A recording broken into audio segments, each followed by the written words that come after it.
Today we'll be looking at some simple strategies to help you pay almost zero tax as an LLC. As a registered CPA and owner of a tax technology company, I've seen countless entrepreneurs pay more in taxes than necessary simply because they were not aware of the strategies available to them. That's precisely why we're creating this video today, to show you, especially if you're new to LLCs, how you can potentially pay zero tax completely legally. So let's dive right into it. And the first topic that I want to talk about is this idea of capital gain taxes. And so how do we pay zero capital gain taxes? And there's different strategies out there like qualified opportunity zones, 1031 exchanges if you have real estate, charitable trust, all different sort of things. But when do capital gain taxes come into play? Whenever you're selling a highly appreciated asset. So if you have an LLC that has real estate into it and you're selling that real estate activity, you're going to be subject to a capital gain. If you have an LLC that has equipment in it and you're selling that equipment, you're going to be subject to a capital gain. If you have any kind of activity, any kind of appreciated asset, maybe it's crypto, maybe it's the actual business that you're selling, but real estate or not, there's going to be a capital gain on that. And so we need to always be thinking about what kind of strategies can we be implementing to make sure that we can lower or eliminate that capital gain tax. And that's where things like qualified opportunity zones come into place. Or if you can utilize a 1031 exchange, if you have a real estate in property. So whether it's a real estate property within that LLC, or maybe you're selling your business, which is an LLC that has some real estate within it. Maybe you had a building for your business or something like that. You can break out parts of that, any kind of real estate we can put into a 1031 exchange to push that capital gain down the road. We might look at charitable trust as a way to completely eliminate a capital gain, as well as produce income for you down the way while also helping out a charity. And so why does the government give us kind of these opportunities, these different strategies, these different vehicles to eliminate capital gain tax? Because they want to incentivize people to reinvest in different projects. So if you look at the 1031 exchange, where you can eliminate capital gain tax today on the sale of real estate, why would the government encourage that? Because they want you to reinvest those proceeds that you got from that sale into future real estate projects. Or if we look at charitable trust, why would the government allow a charitable trust as an opportunity to eliminate a capital gain tax? Well, they want to help out charity. They want people to be charitable, and they want charities to succeed because that makes the country better. So the government puts out these various different incentives to help people. That's why people become business owners. That's why people invest in real estate, because the government wants those things. And so what do? They provide incentives. They provide different pieces in the tax code to incentivize people to utilize those different things. So we look at, if you're facing a capital gain in your LLC, what do? First, we need to look at how big is the gain, because that's going to determine what type of vehicle we start to look down. Next thing we want to do is what type of asset is it, because that's going to, again, determine what type of vehicle we want to start to use to make sure that we're paying zero capital gain taxes on that. So let's look at it, think of as an example. Let's say you have an LLC, I'm running a business out of it, and I also have a building within that LLC that I own as well. And so we're looking to sell this business as well as the building. Let's just imagine that it is an auto body shop. So we had an auto body shop, piece of real estate, as well as the business, the client base that we're selling. And so we're going to sell this LLC that we own, and we're looking to pay zero capital gain taxes. What would we do in that situation? Well, let's look at how much the gain is. And so in our example, we don't know how much that gain is, but we do know what type of assets there are. We have a business asset and we have a real estate asset. So when we first look at this types of thing, we might look at it and say,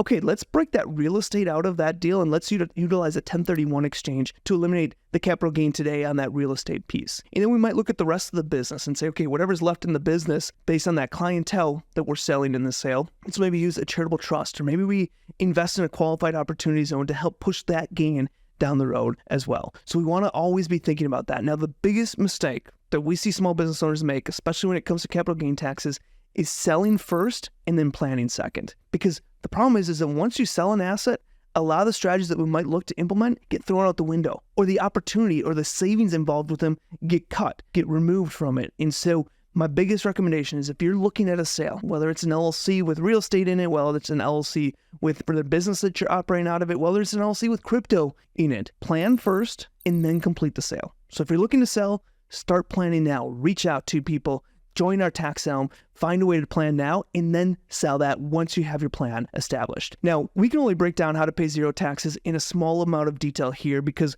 we only have a short amount of time to discuss this. But if you have any questions on this or any other tax saving strategy, click the link in the description below to get unlimited access to our team of tax pros, where we can guide you through this exact process and any tax strategy that might be relevant to you. Now, the next topic we want to talk about is self-employment taxes. And so how self-employment taxes work is these are over and above your normal income tax rate. So when you have an LLC, you have your normal income tax rate that you pay, that you have on your business, and then you also have self-employment taxes that you pay on the profit of that business. Now, if you have a passive activity, let's say it's a rental property that you are not active in, it's not an active business of yours, you don't pay any self-employment taxes. And so we want to make sure that when you're filing your tax return and you're talking with your accountant, that we're treating this correctly, because I've seen how many tax returns come on my plate that people are paying self-employment taxes on rental income, and that's simply not correct for the majority of the time. So self-employment taxes is a 15.3% tax that you pay over and above your normal income tax rate that can be avoided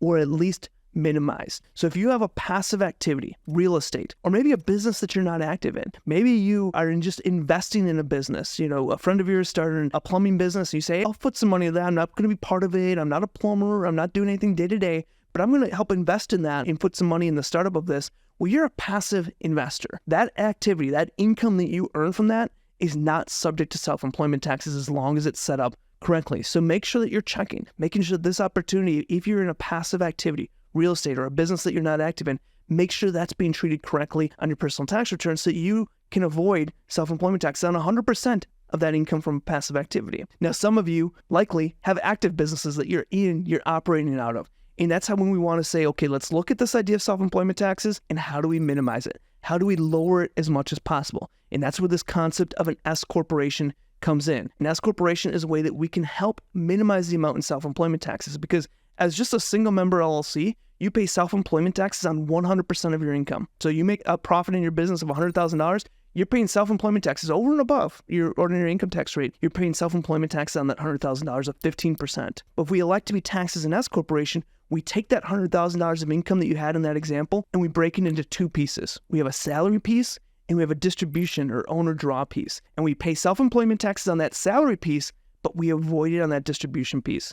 So let's say you had a business profiting $100,000. We determine a reasonable salary for you is $40,000. We pay self-employment taxes on $40,000, but we avoid self-employment taxes, which is 15% on $60,000. Imagine the amount of money that you're saving by simply changing the way your entity is taxed. You still remain an LLC, everything remains the same there, but there's a lot of opportunity there. And so if you're an operating business, then we look at an S corporation. Again, how do we avoid self-employment taxes? We have a passive activity, a business that we're not active in, or real estate. And make sure that if you're in a business, maybe you have a business that you are operating, you are active in, and you've somehow commingled other business entities in there that you're not active in. Well, we want to plan ahead to say, okay, maybe those passive activities, those parts of the business that I'm not active in, I want to make sure I break that out into a separate entity so I don't even have to worry about self-employment taxes on that. And so some of the biggest mistakes that we see people make is that we see real estate inside of an S corporation. That doesn't make sense because real estate is not subject to self-employment taxes, we just mentioned.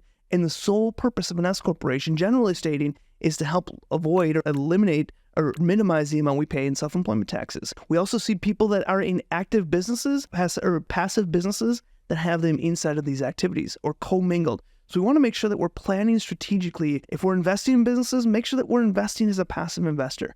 If we're active in our businesses, maybe we're looking at an S corporation to help minimize the amount that we pay in self-employment taxes, because that number can be big. And this is, again, on top of your regular income tax rate. Now, the third strategy I want to talk about on how we can eliminate taxes on income from our LLC is this concept of maximizing deductions. Now, I'm not talking about going out and buying a truck you don't need or going out and buying a piece of equipment you need. We're talking about maximizing deductions. To understand this concept, I want you to understand how you pay taxes currently. So you pay taxes on the profit of your LLC. It doesn't matter if you take all the money out or leave all the money in, you just pay taxes on the profit. So you have your sales or revenue, and then you have these expenses that you take in, and then the bottom line is called your net income or your profit, and that's what you pay taxes on. So let's say you made $100,000 and you took that full $100,000 out, you're paying taxes on $100,000. If you took $60,000 out, you're paying taxes on that profit of $100,000.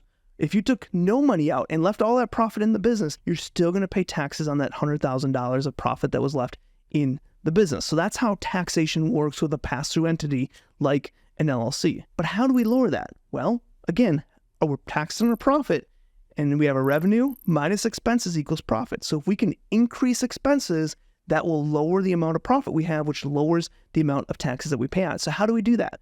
we utilize valid expenses. So in order for an expense to be valid in your business, it's got to be ordinary and necessary. Ordinary is typical for your line of work. So what type of industry are you in? What type of typical expenses do you have in that line of work? So it's necessary for your business to get new clients, to get new customers, to retain employees, to get new employees, all these different things. An expense, all it has to be is ordinary and necessary for your business in order for you to be able to utilize that deduction, which will help offset your income. And so we often talk about this idea of after-tax versus pre-tax dollars. And to kind of get this concept, let's look at a W-2 owner that does not get to take deductions for any items. But if you're a W-2 worker and you're working from home and you go and buy a new desk, new chair, new computer screen for your W-2 work job that you have, and the employer doesn't reimburse you or anything like that, you get no deduction for that. You're using after-tax dollars. You're taking money that your employer gives you that's already been taxed, and you're buying those items and you're getting no tax deduction for that. But if you're a business owner, guess what? That's a valid expense. So that income,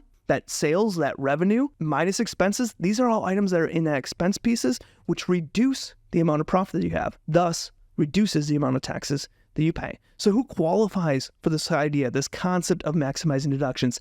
Any LLC owner, whether it's a real estate, a passive activity, an operating, an active business, every LLC owner qualifies for this concept and idea of maximizing deductions. And a lot of people say, well, Mike, why would the government allow some of these items that we're going to talk about? And it's because it's a government incentive that they've given us. The government wants people to be business owners. Why? Because it helps grow our economy. It gets people active.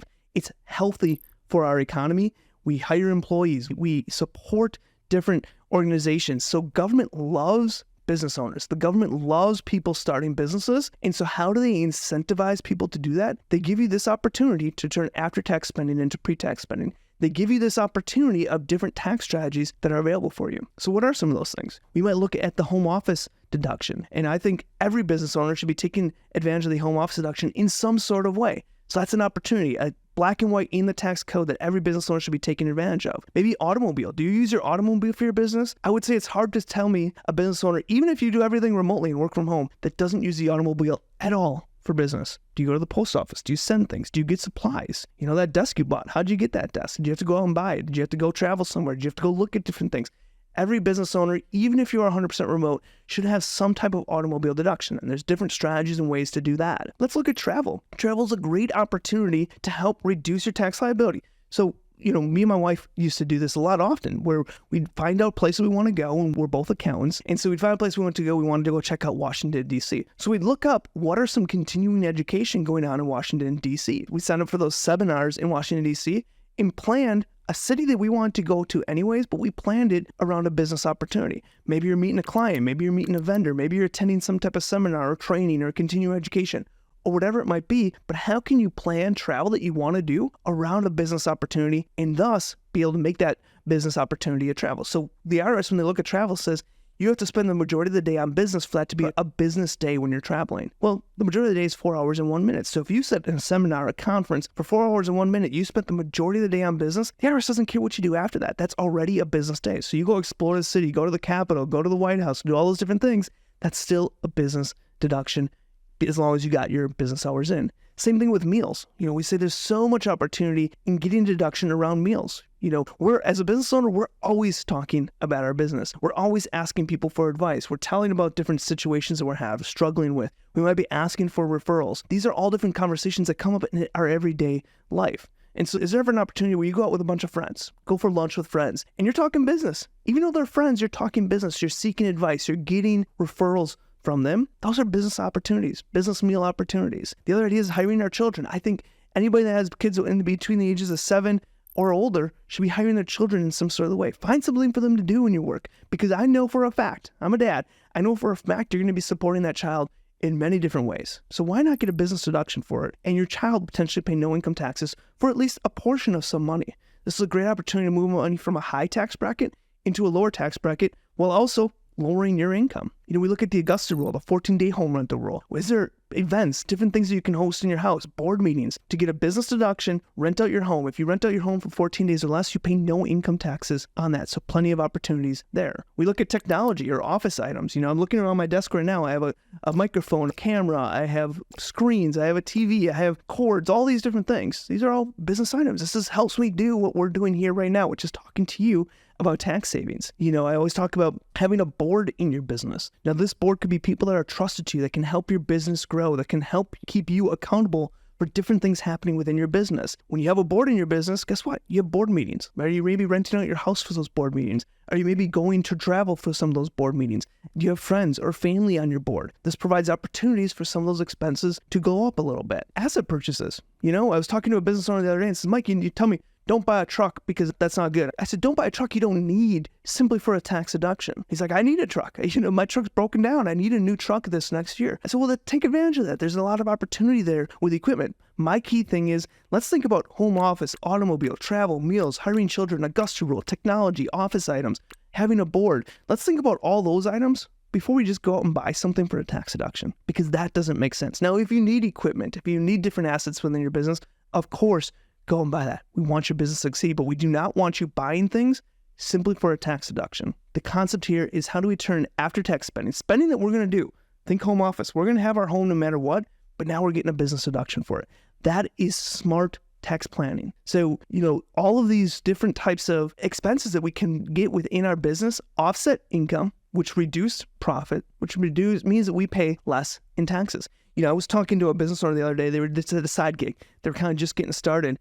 And based on all these opportunities we had, they had $25,000, $30,000 of income in their first year, doing really good. They had a full-time job, everything else. But we looked through all these different planning opportunities and said, look, there is so much opportunity. There's so much potential to help reduce that income. With that $30,000 of income that they had, they paid nearly no taxes on it based on opportunities that were valid, legitimate, available to them. Now, what are some mistakes that we see people make? They hear a strategy and they don't implement it correctly. They don't document it correctly. They take a strategy, they abuse it. And so that's the important thing, is that when we look at these tax strategies, we need correct implementation. We need to understand it, but then we need to implement it correctly. Make sure we dot our I's, cross our T's, and can back this up. In case the IRS comes knocking, we don't have to worry about anything, because we have these things in there that can help support it. I also see people keeping no receipts. This should be the easiest thing as a business owner, is to keep receipts. Every time you buy something that's business related, write on the receipt. Who, what, where, when, why. Write on the receipt, take a picture of it, store it digitally. You may never need it, but guess what? If the IRS comes knocking, we can easily grab that, support it to them, and move on with our day without any kind of stress. So this idea of maximizing deductions is an incredible opportunity on how we can continue to lower the profit of our LLC, which thus will save us on taxes. So since you've watched this video all the way through, I know you care about your financial future, especially as an LLC owner. You, of all people, know how important it is to maximize your income through your LLC. And I've helped thousands of clients do exactly that, which is exactly why I want to offer you the opportunity to work directly with our team of tax consultants, where you can ask as many questions as you like about what we've covered today and so many different strategies and how you could potentially save thousands in taxes. To get access to this, click the link below. I'll see you on the next one.